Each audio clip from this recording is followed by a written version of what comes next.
This whole GPU shortage is getting old. As I'm sure you've heard by now, nVidia has come out and said that they expect to have GPU shortages through the end of 2022. However, earlier this year, AMD said that they were expecting GPU inventory to be better by the end of 2021, but there's no real optimism for that. Or is there?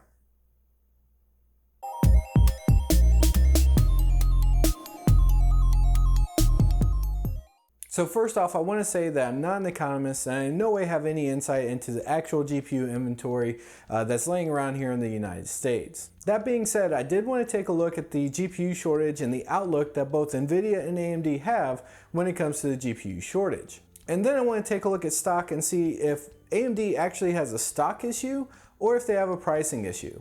And either way, I want you guys to comment down below. Let me know what you think as we're going through this. Am I completely off base, or maybe do I have a point? So let's quickly take a look at nVidia before jumping into AMD.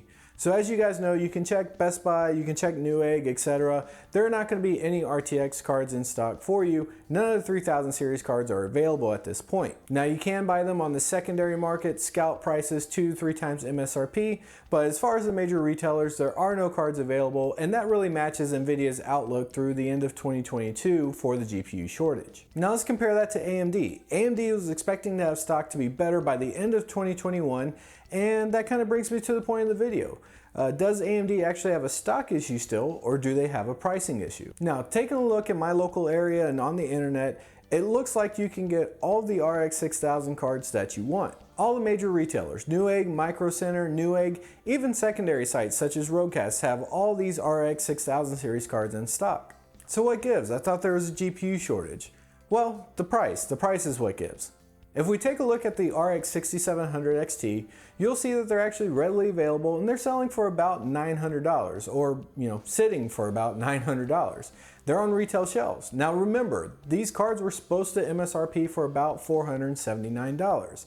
And I know MSRP is a 4-letter word and we're not going to get anything close, but they're selling right now for about $900, which is about 90% above MSRP. Now if we move on to the 6800 XT, that one is a little bit harder to find, but NewEgg does have some in stock readily available for $1,400.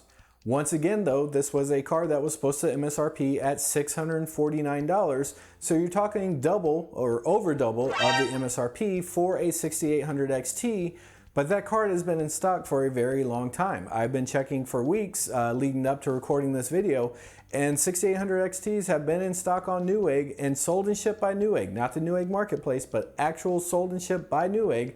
These cards have been readily available for quite a long time.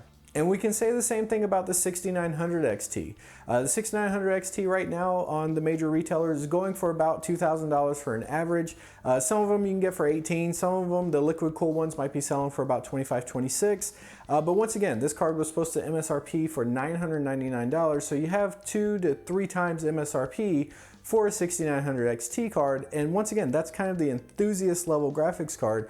Most people won't use that kind of horsepower, but the cards are available if you wanted to actually pay the price for them.